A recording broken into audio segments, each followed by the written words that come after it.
Bismillahirrahmanirrahim. Assalamualaikum warahmatullahi wabarakatuh.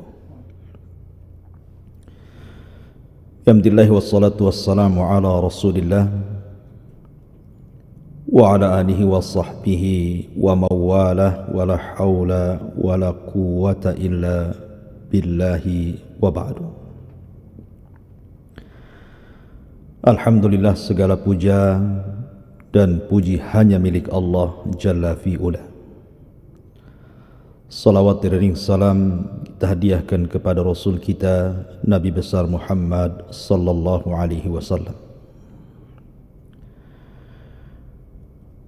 Para pendengar dan juga para pemirsa yang dimuliakan Allah Subhanahu wa taala, alhamdulillah di pagi hari ini Allah pertemukan kita lewat media yang sama-sama kita cintai ini. Sebagaimana Allah kumpulkan kita lewat media, kita berharap Allah juga kumpulkan kita di surga. Pembahasan di pagi hari ini kita akan membahas tentang awal fitnah yang terjadi di tengah-tengah kaum muslimin. Fitnah yang ditanyakan oleh Amirul Mukminin Umar bin Al-Khattab kepada Hudzaifah bin Yaman. Fitnah yang datang seperti ombak yang sangat besar yang tidak bisa dihentikan sampai kiamat dibangkitkan. Fitnah peperangan antar kaum muslimin yang sebelumnya belum pernah terjadi di zaman Rasul, di zaman Abu Bakar, bahkan di zaman Umar radhiyallahu anhu. Karena Umarlah pembenteng fitnah itu. Apabila benteng tersebut roboh dan hancur, maka bangkitlah fitnah itu. Sadaqa Rasulullah sallallahu alaihi wasallam yang telah memprediksi tentu karena wahyu yang Allah wahyukan kepadanya. Singkat cerita, kita akan membahas di pagi hari ini tentang kisah perang Jamal. Dua kubu, satu dari Ali radhiyallahu anhu dan sisi lain dari Ummul Mukminin Aisyah radhiyallahu anha, Talha dan juga Zubair. Empat manusia ini memiliki keistimewaan sendiri-sendiri. Siapa yang tidak kenal Aisyah radhiyallahu anha, istri Nabi? Siapa yang tidak kenal Zubair dan Talha, satu di antara 10 sahabat yang dijanjikan masuk surga? Siapa yang tidak kenal Ali radhiyallahu anhu? Tetapi fitnah ini terjadi tentu tidak lepas dari takdir Allah Subhanahu wa taala untuk dijadikan ibrah, pelajaran bagi kita. Sebab kalau seandainya tidak terjadi fitnah perang Jamal ini, tentu kita tidak ada pelajaran bagaimana cara menghadapi fitnah dan bagaimana cara penyelesaian fitnah di tengah-tengah para sahabat Nabi sallallahu alaihi wasallam. Ma'asyiral muslimin yang dimuliakan Allah Azza wa Jalla, kita tahu bahwa di akhir-akhir khilafah Utsman ibn Affan, ketika itu usianya sudah 83 kurang lebih, terjadi fitnah yang disebut dengan fitnah Sabaiyah yang berujung kepada pembunuhan Utsman, khalifah kaum muslimin. Dan itu sangat menyayat hati kaum muslimin di zaman itu sampai hari ini. Kita mengutuk para pembunuh Utsman ibn Affan radhiyallahu anhu. Ma'asyiral muslimin yang dimuliakan Allah Azza wa Jalla, tetapi tentu kematian Utsman adalah misdak pembenaran sabda Nabi sallallahu alaihi wasallam ketika Nabi SAW mengatakan kepada Utsman, wa basyirhu bil jannah, kabar gembirakan kepada Utsman dengan surga, ala balwa tusibu, atas musibah yang kelak akan menimpanya. Di mana Nabi SAW pernah mengatakan, sesungguhnya aku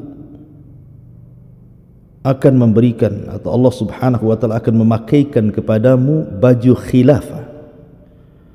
Kalau ada orang yang hendak mencopot bajumu wahai Utsman, jangan kau lepas. Rupanya isyarat Nabi SAW terjadi di akhir khilafah Utsman ibn Affan radhiyallahu anhu.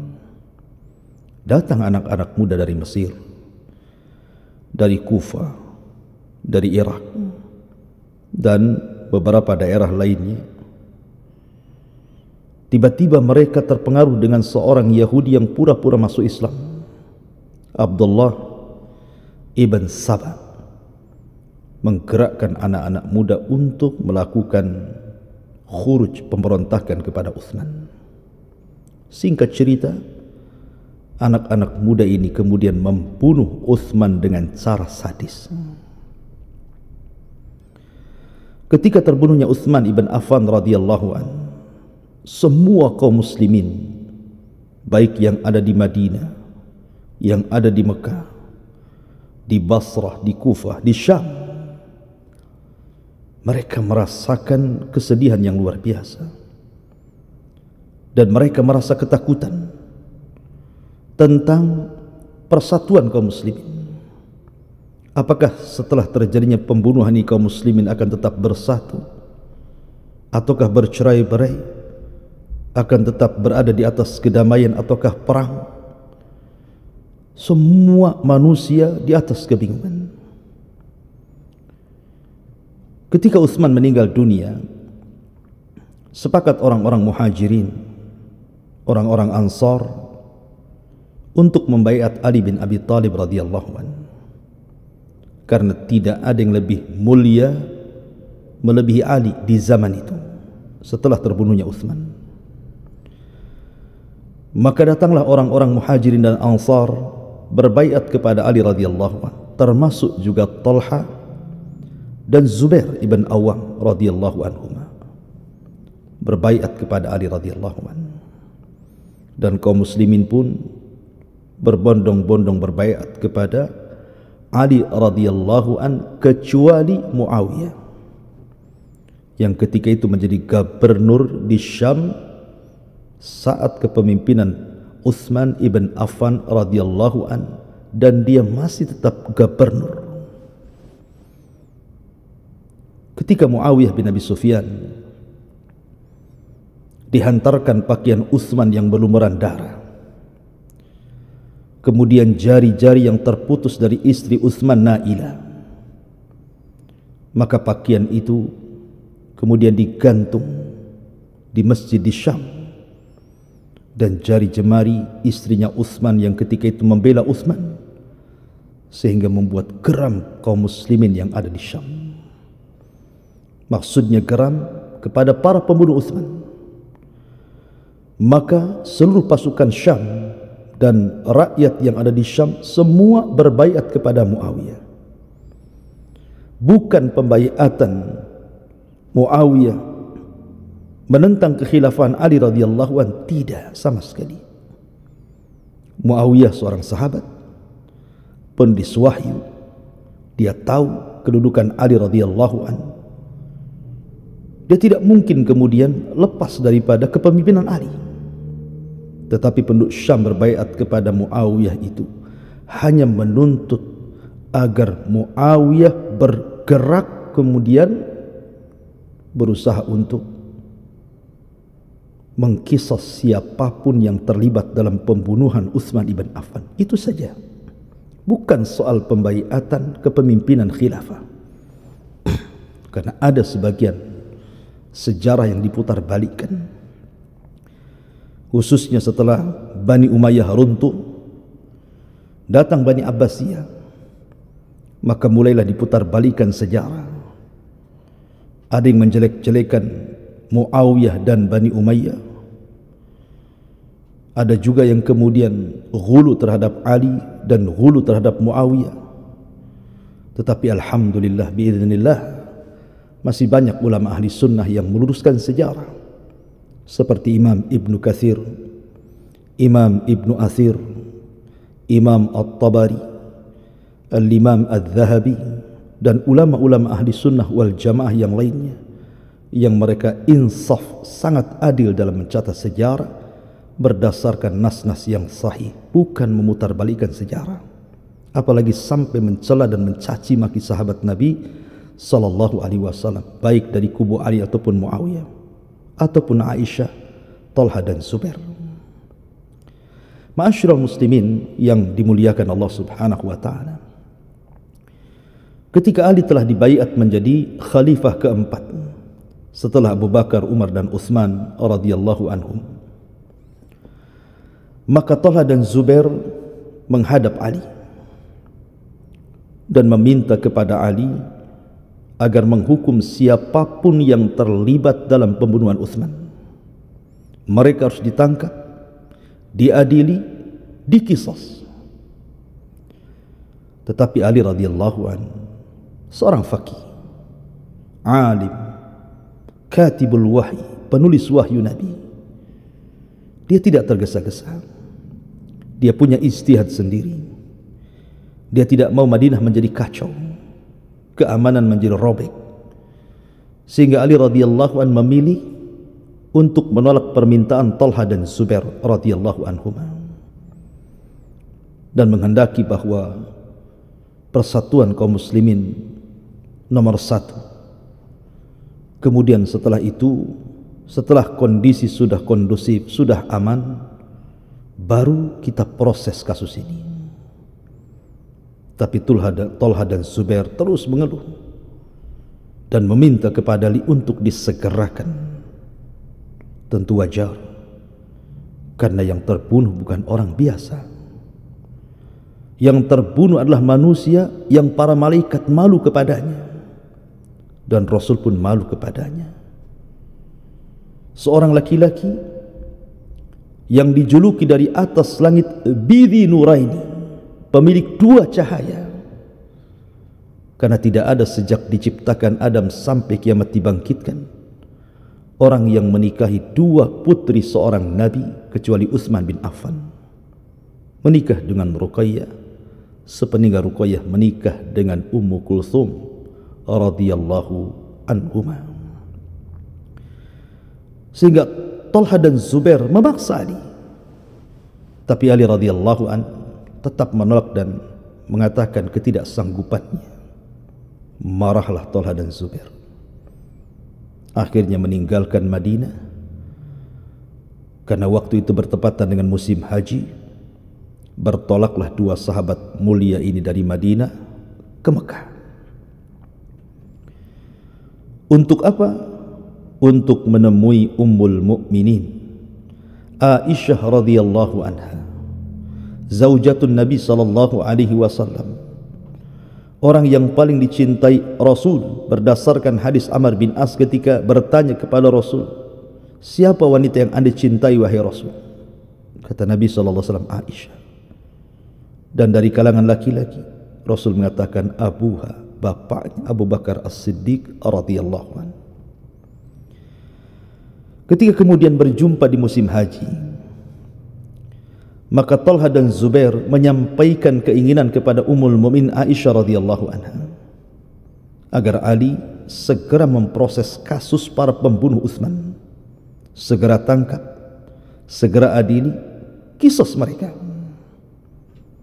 Maka Aisyah radhiyallahu anha mendukung keduanya. Kemudian Talha dan Zubair menceritakan bahwa Ali radhiyallahu anhu tidak mau. Akhirnya kemudian beristihadlah tiga orang ini untuk datang bertolak dari Mekah ke Basrah. Dia ingin mendengar pendapat kaum muslimin yang ada di Basrah dan juga di Kufah. Kalau di Syam sudah jelas Muawiyah bin Abi Sufyan, satu kalimat. Maka berangkatlah kemudian Aisyah radhiyallahu anha dan juga Talha dan Zubair bertolak dari Mekah menuju Basrah dan diikuti orang banyak. Ya, karena orang-orang tahu siapa kedudukan Aisyah, kedudukan Talha dan Zubair. Berangkat mereka dengan pasukan dari Mekah menuju ke Basrah. Mendengar ada pergerakan dari tiga manusia mulia ini, maka posisi Ali radhiyallahu an ketika itu masih di kota Madinah, karena ibu kota belum dipindah ke Kufah. Ketika itu Ali radhiyallahu an hendak berangkat juga, tapi dilarang oleh putranya Hasan ibn Ali radhiyallahu an dengan banyak pertimbangan. Jangan sampai meninggalkan Madinah, dikhawatirkan nanti ibu kota kosong dari kepemimpinan, akan terjadi masalah. Tapi Ali radhiyallahu an tetap berangkat juga. Berangkatlah Ali radhiyallahu an, kemudian sampai di Kufah. Ma'asyiral muslimin yang dimuliakan Allah Azza wa Jalla, tentu Ali berangkat dengan banyak pasukan juga. Jadi pasukan Ali radhiyallahu an bersama Ali sampai di Kufah. Pasukan Aisyah radhiyallahu anha, Talha dan Zubair ada di Basrah. Maka sepakat ketika itu orang-orang mulia ini ingin berjumpa dan melakukan perdamaian. Ali radhiyallahu an akhirnya mengutus Qa'qa' ibn Amr at-Tamimi radhiyallahu an untuk menjumpai Aisyah Ummul Mukminin radhiyallahu anha ataupun Zubair dan juga Talha untuk melakukan perdamaian dan islah. Berangkatlah Qa'qa' ibn Amr at-Tamimi, kemudian berjumpa malam itu dengan Ummul Mukminin Aisyah radhiyallahu anha, dengan Talha ibn Ubaidillah radhiyallahu anhu, dan Zubair ibn Awam radhiyallahu anhu. Kemudian mengemukakan tentang perdamaiannya, bahwa Ali berkehendak seperti ini seperti itu, dan Anda juga berkehendak lain seperti dan seperti itu. Akhirnya ketika mendapatkan titik temu kesepakatan antara dua kubu pasukan besar, pasukan Ali dan pasukan Talha dan Zubair, maka malam itu semua bisa nyenyak tidur. Tetapi ada orang-orang yang tidak nyenyak tidur. Siapa mereka? Mereka pasukan orang-orang munafik yang dipimpin oleh Ibnu Saudah, Abdullah ibn Sabah.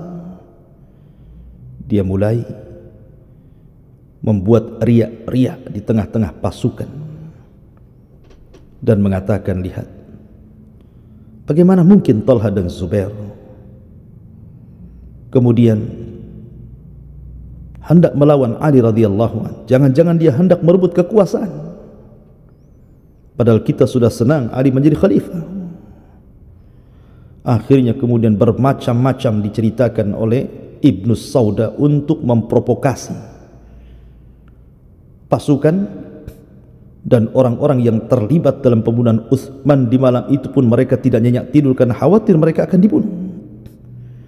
Maka mereka pun kemudian mengikuti saran Abdullah ibn Sabah untuk memecah belah kaum muslimin.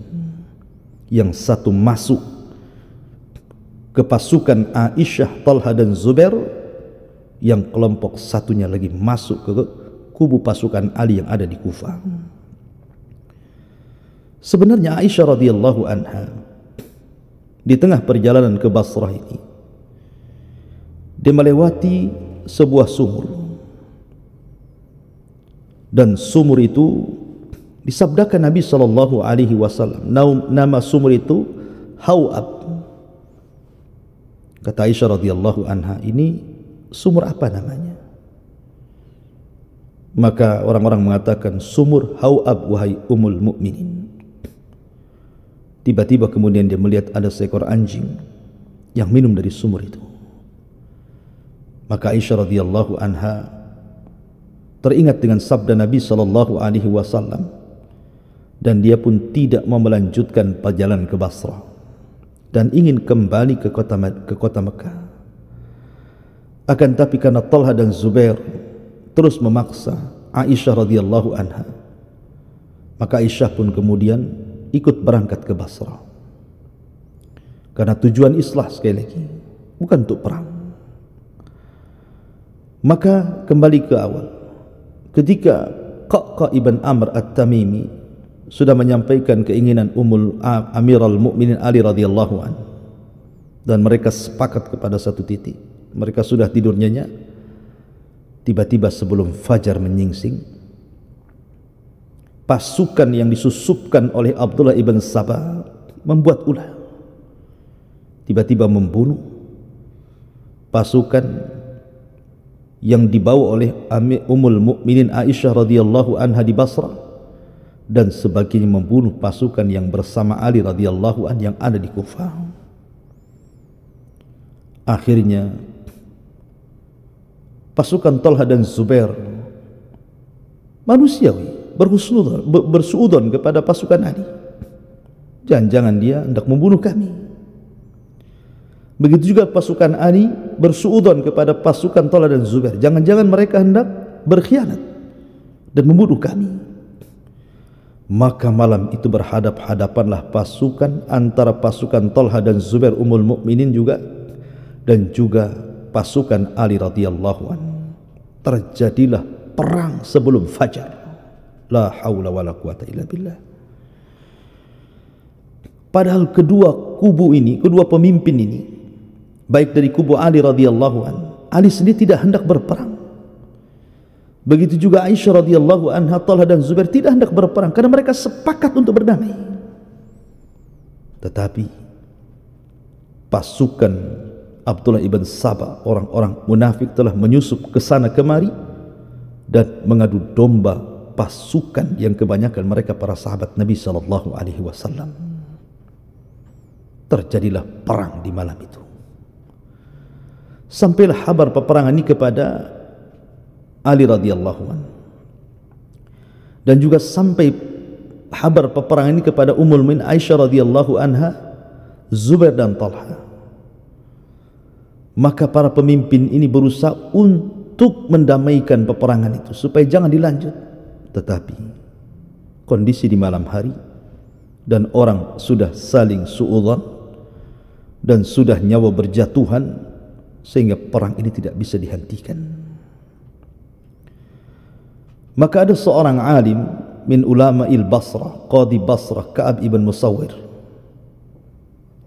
datang kepada Ummul Mukminin Aisyah radhiyallahu anha agar Aisyah datang ke pertempuran itu dengan menunggang unta. Kemudian naik ke atas unta, di rumah-rumah di atas unta dengan diberikan tameng yang sangat kokoh supaya jangan sampai ada tombak dan panah yang masuk ke dalam tenda yang ada di atas unta itu.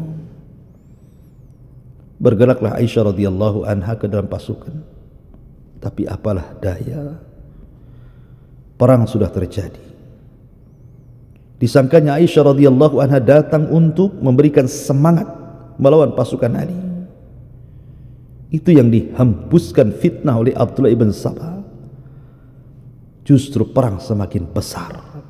Makanya perang itu disebut perang Jamal, karena Aisyah menunggang unta, dan bahasa Arabnya unta itu Jamal.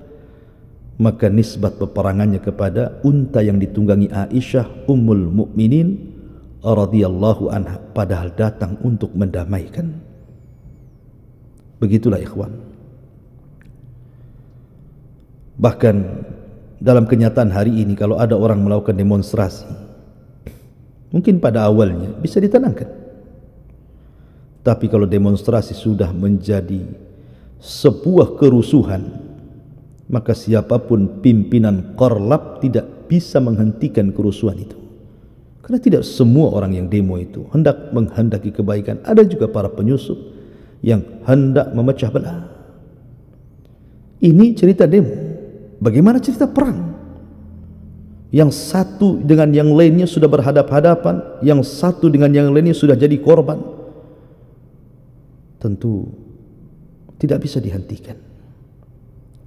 Maka Aisyah radhiyallahu anha langsung meninggalkan tempat itu dan Allah selamatkan. Kemudian Zubair ibn Awam radhiyallahu anhu ketika melihat kondisi seperti ini, dinasihati, bahwa ini tidak benar. Akhirnya kemudian karena sudah terlampau atau terlanjur bahasanya, sudah perang saudara seperti ini, maka Zubair pun kemudian hendak keluar dari fitnah. Bukan lagi dari peperangan, tidak. Karena ini perang ini tidak benar. Siapa yang memulai tidak tahu. Semua orang suudzon.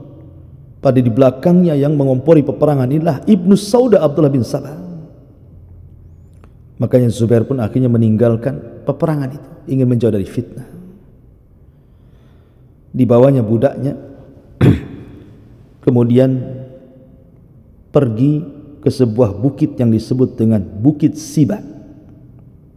Di tengah perjalanan datang seorang yang bernama Amr ibn Jurmuz, satu di antara pasukan dari pasukan Ali radhiyallahu anhu. Ibn Jurmuz ini berpura-pura bertanya kepada Zubair dan mengatakan, ya Zubair, hendak kemana kau pergi? Kenapa kau tinggalkan pasukan? Kata Zubair, ini sudah tidak benar peperangan ini. Saya hendak menjauh dari fitnah. Kata Ibnu Jurmuz, bagaimana kalau saya ikut bersamamu? Saya pun sama ingin menjauhi fitnah. Akhirnya kemudian Zubair Ibn Awam pun berangkat bertiga, dia, budaknya dan juga Ibn Jurmuz. La haula wala quwata illa billah. Rupanya Ibn Jurmuz ini orang jahat. Dia berpura-pura di hadapan Zubair ingin menjauh dari fitnah. Ketika sampai di Bukit Siba, mereka beristirahat. Kemudian Zubair bin Awam tertidur, tiba-tiba kemudian mengambil pedang, kemudian membunuh Zubair ibn Awam radhiyallahu anhu. La haula wala quwata illa billah. Siapa yang tidak kenal Zubair bin Awam? Orang yang melindungi Rasul dalam setiap peperangan. Tidak diragukan keberaniannya. Bagaimana jasanya dalam Islam? Makanya dimasukkan dari 10 sahabat yang dijanjikan masuk surga, dibunuh dengan cara pengkhianatan besar-besaran, dengan cara pengecut. Orang lagi tidur ditikam dan dibunuh. Lebih sadis lagi, dipenggal kepalanya, kemudian kepalanya dibawa menuju Kufah. Ketika sampai di Kufah, dia meminta izin kepada penjaga Ali radhiyallahu an agar masuk dan memberitahu bahwa dia sudah membunuh Zubair, kononnya lawan politiknya. Katakan kepada Amirul Mukminin Ali radhiyallahu an, aku sudah membunuh biang kerusakan. Maksudnya Zubair bin Awam. Maka pengawalnya datang kepada Ali memberitahu bahwa Zubair sudah dibunuh oleh Ibn Jurmuz seperti petir di siang bolong. Kagetnya luar biasa Ali radhiyallahu anhu, bagaimana mungkin Zubair bisa dibunuh? Akhirnya kemudian Ali radhiyallahu anhu tidak mau menemui Ibn Jurmuz dan mengatakan kepada pengawalnya, katakan kepada Ibn Jurmuz, aku pernah mendengar sabda Nabi SAW, Bashir qatila ibni Safiyyah bin nar. Kasih kabar gembira kepada Ibn Jurmuz. Nabi pernah mengatakan, berilah kabar gembira kepada siapapun yang membunuh putra Safiyyah, bibi Rasul, maksudnya Zubair ibn Awam. Kabar gembirakan dengan neraka. Ketika mendengar hal itu, Ibn Jurmuz langsung lari karena dia tahu dia akan dibunuh. Dia bersembunyi. Maka Ali pun sedih, menangis. Bagaimana mungkin Zubair bisa terbunuh? Padahal telah sepakat mereka tidak akan perang. Kembali ke peperangan. Kemudian ketika mendengar pasukan Talha, Zubair dan Aisyah radhiyallahu anha mendengar bahwa Zubair terbunuh, makin panas mereka. Bagaimana mungkin Zubair dibunuh? Siapa yang berani membunuh Zubair? ketika mendengar bahwa itu yang membunuh Ibn Jurmuz, dan Ibn Jurmuz bagian daripada tentara Ali, makin semangat mereka perang. Karena alasannya sudah bukan lagi masalah pembunuhan Utsman, ini sekarang Zubair lagi terbunuh. Maka Talha pun ikut terlibat, tetapi entah siapa yang memanah, siapa yang menombak. Karena orang berperang ini terkadang senjata melayang di mana-mana. Allah takdirkan Talha pun gugur di perang Jamal ini. Ketika peperangan dimenangkan oleh Ali radhiyallahu an, maka Ali radhiyallahu an kemudian mencari-cari jasad Talha. Rupanya ketika sudah berjumpa dengan jasad Talha, maka Ali radhiyallahu an meletakkan Talha di pangkuannya sambil menangis dan mengatakan, rahmatullah alaika ya Talha, semoga Allah merahmatimu wahai Talha. Demi Allah, kita tidak harus seperti ini. Kemudian Ali radhiyallahu an mendoakan Talha ibn Zubair dan mengatakan, seandainya aku mati sebelum tragedi ini. Ma'asyiral muslimin yang dimuliakan Allah Azza wa Jalla. Kemudian mereka pun, tentara yang dari Mekah, kembali bersama Ummul Mukminin Aisyah radhiyallahu anha. Fitnah yang luar biasa. Dalam sekejap orang-orang mulia meninggal.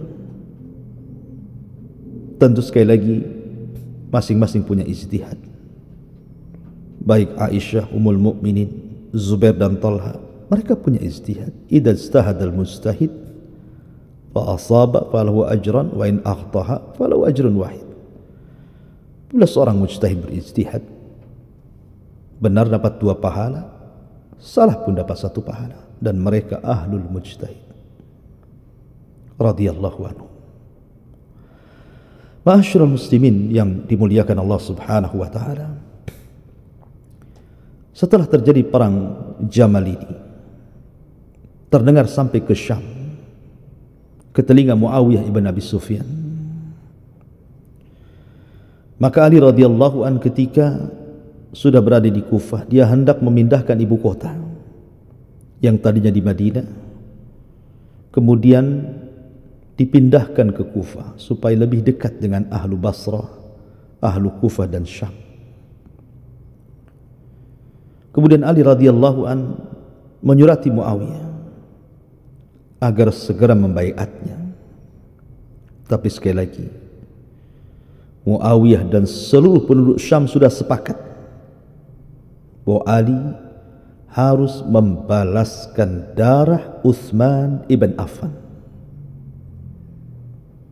Muawiyah menolak, bukan tidak mau berbaiat. Tangkap dulu para pembunuh itu, kami siap baiat. Tapi Ali terbalik, baiat dulu, satukan kalimat kaum muslimin, baru kita tangkap. Yang satu ke barat, yang satu ke timur. Dua-duanya beristihad. Ma'asyiral muslimin yang dimuliakan Allah Azza wa Jalla. Rupanya terjadi fitnah kedua kalinya. Baru saja terjadi perang Jamal. Kesedihan kaum muslimin belum pupus dengan terbunuhnya Talha dan Zubair dengan cara pengkhianatan besar-besaran dilakukan oleh Ibn Jurmuz. Dan banyak para sahabat yang menjadi korban dalam perang Jamal ini. Tiba-tiba kemudian fitnah muncul lagi. Fitnah apa itu? Perang kedua kalinya, perang saudara yang disebut dengan Siffin. Perang Siffin. Kubu Ali melawan kubu Muawiyah ibn Abi Sufyan. Karena tidak ada kesepakatan keduanya, akhirnya terjadi perang lagi. Muawiyah kekeh meminta agar darah Utsman segera diselesaikan. Tapi Ali tidak, tunggu dulu. Satukan dulu kaum muslimin. Baru pelan-pelan kita tangkap mereka. Sementara orang-orang yang terlibat dalam pembunuhan Utsman itu terus membuat riak-riak, memprovokasi, karena mereka tahu bahwa mereka akan, kalau seandainya Muawiyah dan juga Ali radhiyallahu anhu bersatu sepakat gitu, tentu jiwa mereka terancam. Maka mereka terus membuat hembusan-hembusan, terutama dari Ibnu Sauda, Abdullah ibn Sabah dan orang-orang yang bersamanya, dan mengakibatkan terjadilah fitnah kedua kali yang disebut dengan perang Siffin. Ma'asyiral muslimin yang dimuliakan Allah Azza wa Jalla, ketika sudah berhadapan-hadapan dua pasukan ini, pasukan Ali dan pasukan Muawiyah ibn Abi Sufyan, terjadi pertempuran hebat antara dua pasukan ini. Tetapi dari sini kebenaran tetaplah kebenaran, bahwa Ali di atas kebenaran. Salah satu bukti bahwa Ali di atas kebenaran adalah terbunuhnya Ammar ibn Yasir. Ketika Ammar di masa Rasul hidup sedang membangun Masjid Nabawi, dia membawa beberapa batu yang lebih dibandingkan sahabat yang lainnya, dan punya semangat yang lebih di antara sahabat yang lainnya, sehingga Rasul memuji Ammar radhiyallahu anhu. Tetapi Rasul juga mengatakan, ya Ammar, sataqtuluka fi'atun baghiyah, akhir hidupmu akan dibunuh oleh para pemberontak. Ketika terjadi perang Siffin, Ammar meninggal di Siffin. Rupanya Ammar berada di kubu Ali radhiyallahu anhu. Artinya bahwa kebenaran ada di pihak Ali. Walaupun sama-sama berijtihad, tetapi kebenaran ada di pihak Ali radhiyallahu anhu. Dan Muawiyah dianggap pemberontak karena tidak mau baiat. Beda dengan Thalha dan Zubair, baiat dulu baru meminta kepada Ali. Tapi Muawiyah dari awal sudah tidak baiat. Tapi sekali lagi dia berijtihad. Muawiyah seorang katibul wahyi, penulis wahyu. Tentu dia punya kebijakan, buktinya Thalha dan Zubair pun menginginkan darah Utsman. Kesalahan Muawiyah itu karena tidak baiat saja. Tapi sekali lagi dia tidak baiat karena ada alasan, al-ijtihad.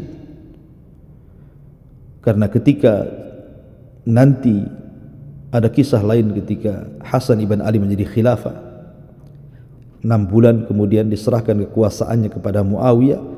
Sejak dipegang Muawiyah, itulah kaum muslimin aman, damai, tentram, dan bisa membebaskan kota-kota sampai ke daratan Afrika.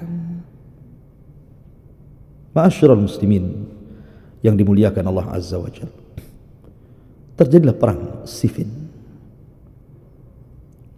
Akhirnya kemudian karena melihat maslahat dan madarat, sudah banyak para sahabat yang korban, maka diutuslah 2 sahabat mulia, Amr ibn As dan Abu Musa al-Ash'ari radhiyallahu anhu, dari kedua belah pihak itu, agar Abu Musa al-Ash'ari dan juga Amr bin As mewakili kedua pasukan itu supaya berdamai.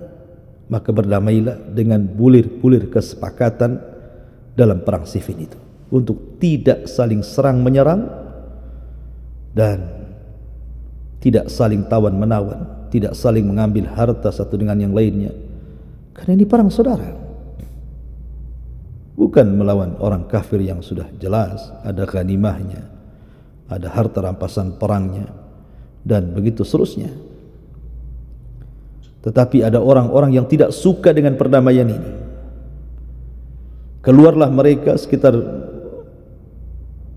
8 sampai 12 ribu orang dari tentara Ali, dan menganggap Ali telah berhukum dengan hukum manusia. Bagaimana mungkin perkara yang sudah besar, orang sudah pada bunuh-bunuhan, tiba-tiba berdamai karena 2 sahabat Nabi, Amr bin As dan Abu Musa al-Ash'ari. Berarti Ali telah berhukum dengan hukum manusia. Apalagi Ali dalam perdamaian itu tidak mencatat kalimat Amirul Mukminin. Walaupun sepakat, Ali tetaplah khalifah yang sah dan Muawiyah tetap gubernur Syam. Tapi orang-orang yang hasad kepada keduanya membuat riak-riak supaya terjadi fitnah yang lebih besar dibandingkan Jamal, dan berhasil. Ma'asyiral muslimin yang dimuliakan Allah Azza wa Jalla, dari 12.000 pasukan yang keluar dari Ali inilah akan menjadi cikal bakal yang disebut dengan Khawarij. Diutus kepada mereka Abdullah ibn Abbas radhiyallahu anhu untuk menanyakan kenapa mereka sampai keluar. Setelah terjadi dialog panjang, akhirnya separuh lebih pasukan balik lagi ke pasukan Ali, tapi separuhnya tetap tinggal di Harura Kufah, dan itulah cikal bakal Khawarij sejak munculnya sampai hari ini, bahkan sampai kiamat dibangkitkan. Ma'asyiral muslimin yang dimuliakan Allah Azza wa Jalla, pada awalnya Ali tidak memerangi mereka, tapi setelah mereka menghalalkan darah keluarga Abdullah ibn Khabbab ibn Arad sampai membunuh jariyah yang sedang hamil, kemudian dipedel, kemudian dibunuh bayi yang ada dalam kandungannya sekaligus, barulah Ali radhiyallahu anhu memerangi orang-orang Khawarij dalam perang yang disebut dengan Nahrawan. Ma'asyiral muslimin, tentu tafsil ataupun penjelasan perang Siffin pernah saya bahas. Anda bisa lihat di YouTube tentang kisah sejarah Khawarij. Mungkin yang belum dikisahkan perang Nahrawan yang kurang detail, insyaallah nanti di lain kesempatan kita akan jelaskan bagaimana peristiwa perang Nahrawan. Tapi dari kisah ini, perang Jamal ini, dapat kita petik bahwa Nabi SAW ketika bersabda bahwa akan terjadi peperangan setelahnya, yadribu ba'duhu riqaba ba'din, kalian akan saling memenggal kepala saudara kalian, adalah misdak kenabian, bahwa apa yang disabdakan Rasul itu alamatun nubuwah, alamat kenabian, memang dia seorang nabi, sehingga apapun yang dikatakan adalah wahyu, dan setiap wahyu adalah sebuah kebenaran dan pasti terjadi. Maka terjadilah perang Jamal, disusul perang Siffin, dan disusul dengan perang Nahrawan. Wallahu a'lam bishawab. Ini yang bisa saya sampaikan sebagai materi pagi hari ini. Taib, kita buka tanya jawab ya. Bagi yang mau bertanya dari para pemirsa, silahkan.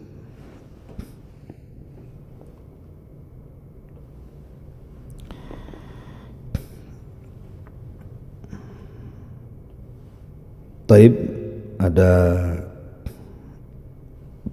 pertanyaan di sini ya. Assalamualaikum Pak Ustadz.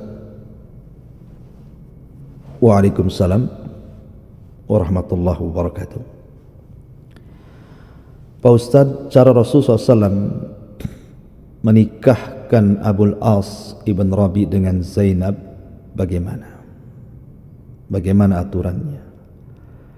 Apakah sebelum Nabi diangkat menjadi Rasul? Mohon jawabannya. Ya, bismillah, alhamdulillah, salatu wassalamu ala Rasulillah, amma ba'du. Kita tahu bahwa pernikahan putri-putri Rasul, baik itu Zainab menikah dengan Abul As ibn Rabi, ataupun Ruqayyah dengan Utbah ibn Abi Lahab, dan juga Ummu Kulthum dengan Utaibah ibn Abi Lahab, itu semua terjadi di zaman Nabi SAW belum diangkat menjadi Nabi dan Rasul. Sama pernikahan Rasul dengan Khadijah pun belum diangkat jadi Nabi dan Rasul ya. Tapi dianggap sah pernikahan. Makanya ketika kemudian Nabi SAW diangkat menjadi Nabi dan Rasul, dia pun tidak mengulangi pernikahannya dengan wahyu yang ada dalam Islam gitu ya. Sebagaimana juga pernikahan Zainab dengan Abul As tidak diulangi gitu ya. Tetap dianggap suami istri. Ataupun putra Abi Lahab dengan putri-putri Nabi. Walaupun akhirnya ketika Nabi diangkat jadi Nabi dan Rasul, mulai ada permusuhan antara Abu Lahab dengan Rasul. Makanya Abu Lahab meminta kedua putranya untuk menceraikan Dua putri Nabi tapi belum digauli. Menikah tapi belum digauli. Subhanallah, kehendak Allah. Baru kemudian Ruqayyah menikah dengan Utsman Ibn Affan, dan setelah meninggalnya Ruqayyah, Utsman menikahi Ummu Kulsum radhiyallahu anha. Tetapi kasusnya Zainab dengan Abul As bin Rabi ini, ketika Nabi SAW diangkat jadi Nabi, semua masuk Islam anak-anaknya, termasuk Zainab. Abul As tidak tahu bahwa mertuanya telah diangkat jadi Nabi dan Rasul karena dia sibuk berniaga di Syam. Ketika dia datang saja ke Mekah, langsung ditawari oleh Zainab, tapi menolak. Dan dia masih mempertahankan tradisi moyangnya. Tak mau, karena harus bermusuhan dengan kabilahnya kalau dia sampai menganut agama Rasul kala itu. Sampai hijrah, Rasul dan para sahabatnya, Rasul mengizinkan Zainab untuk tinggal dengan Abul As ibn Rabi. Pada Abul As ibn Rabi kafir, karena belum ada ayat larangan. Ayat larangan itu baru turun di Madinah, bahwa seorang wanita muslimah tidak boleh menikah dengan laki-laki kafir. Sampai akhirnya kemudian Abul As ibn Rabi ikut terlibat dalam perang Badar, tetapi di belakang pasukan Abu Jahal. Dia pun tertangkap dan ditawan. Kemudian ditebus oleh Zainab dengan kalung pemberian Khadijah saat pernikahan dia dengan Abul As ibn Rabi. Kemudian Rasul melihat kalung itu tidak tega, akhirnya dikembalikan kepada Zainab dan dilepaskan suaminya, dengan syarat agar Zainab dikembalikan ke Madinah, karena sudah ada larangan tidak boleh wanita muslimah menikah dengan laki-laki kafir. Sampai akhirnya kemudian Abul As melakukan berniaga ke Syam, rupanya pulangnya ketangkap lagi pasukan Nabi, jadi tawanan. Kemudian dia minta perlindungan kepada Zainab dan Zainab melindunginya. Maka Rasul melepas kedua kalinya. Kemudian dia membawa dagangannya dan mengembalikan kepada orang-orang yang diamanahinya. Kemudian setelah itu dia balik ke Madinah dan masuk Islam. Dan Nabi tidak menyuruh mengulang pernikahannya. Ya seperti sekarang analoginya. Kalau ada umpamanya di luar dari Islam menikah dan sah menurut agama mereka, kemudian dua-duanya masuk Islam jadi mu'allaf, tidak perlu diulang pernikahannya. Kalau menurut agama mereka dianggap sah. Maka itu pula yang terjadi kepada Zainab dan Abul As bin Rabi. Ketika dua-duanya masuk Islam, tidak ada pengulangan nikah. Wallahu a'lam.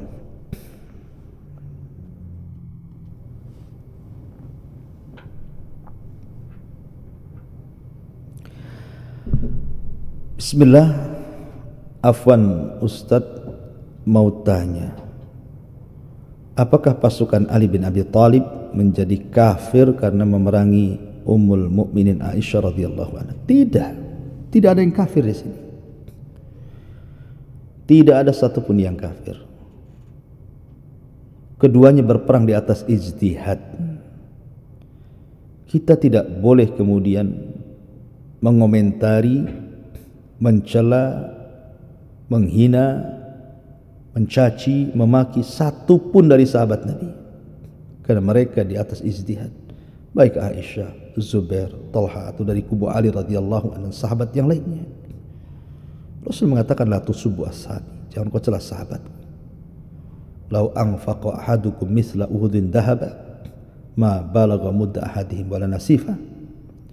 Kalau salah seorang di antara kalian berinfak sebesar gunung Uhud, tidak akan bisa menjangkau pahala sahabat satu telapak tangan, bahkan separuhnya pun tidak. Jadi jangan pernah mencela sahabat. Baik Muawiyah, kita katakan radhiyallahu an, Ali radhiyallahu an, Talha radhiyallahu an, Zubair radhiyallahu an, Aisyah radhiyallahu anha.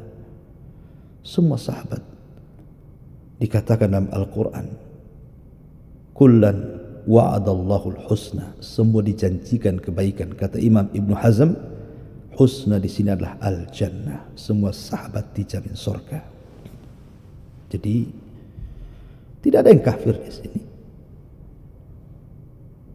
Makanya Ali radhiyallahu anhu ketika ditanya tentang Muawiyah pun tidak mengkafirkan Muawiyah. Ali hanya mengatakan hum ikhwanuna baghaw alaina, mereka saudara kita, tapi mereka melampau kepada kita. Itu saja. Makanya tidak ada yang menawan, tidak ada yang merampas, tidak ada yang mengambil ghanimah. Ini sama kaum muslimin. Ya. Makanya ketika orang-orang Khawarij kemudian diceramai Abdullah bin Abbas radhiyallahu anhu, dan mereka mengatakan, kenapa kami diajak Ali untuk berperang melawan Muawiyah? Ada dua kemungkinan. Mungkin Muawiyah kafir, atau Muawiyah dan pasukannya mukmin. Kalau seandainya Muawiyah dianggap kafir, ketika kita perang melawan Muawiyah, kenapa pula kita tidak boleh mengambil harta ghanimahnya? Tidak boleh menawan wanita-wanitanya. Tidak boleh ini dan itu. Tapi kalau Muawiyah memang seorang mukmin, lah apa gunanya Ali mengajak kita berperang melawan kaum muslimin? Bukankah ini dosa besar? Itulah hujahnya orang Khawarij. Tapi Abdullah ibn Abbas radhiyallahu anhuma membela Ali dengan hujah yang sangat kuat. Ia karena dia turjumanul Quran, pakarnya Quran, Abdullah bin Abbas radhiyallahu anhuma itu. Dan mengatakan, apakah kalian tega menawan ummul mukminin, mengambil harta kaum muslimin?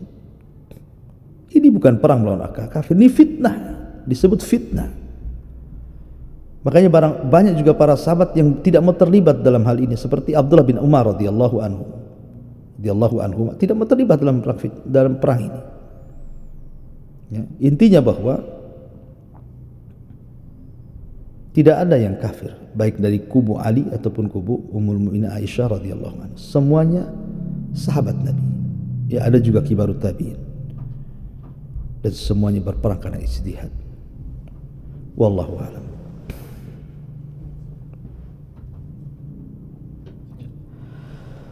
Ya, karena sudah tidak ada pertanyaan lagi, cukup 2 pertanyaan dan waktu juga yang memisahkan kita. Mudah-mudahan kisah ini bermanfaat. Subhanakallah bihamdika, asyhadu an la ilaha illa anta, astaghfiruka wa atubu ilaik. Allahu ta'ala alam. Assalamualaikum warahmatullahi wabarakatuh.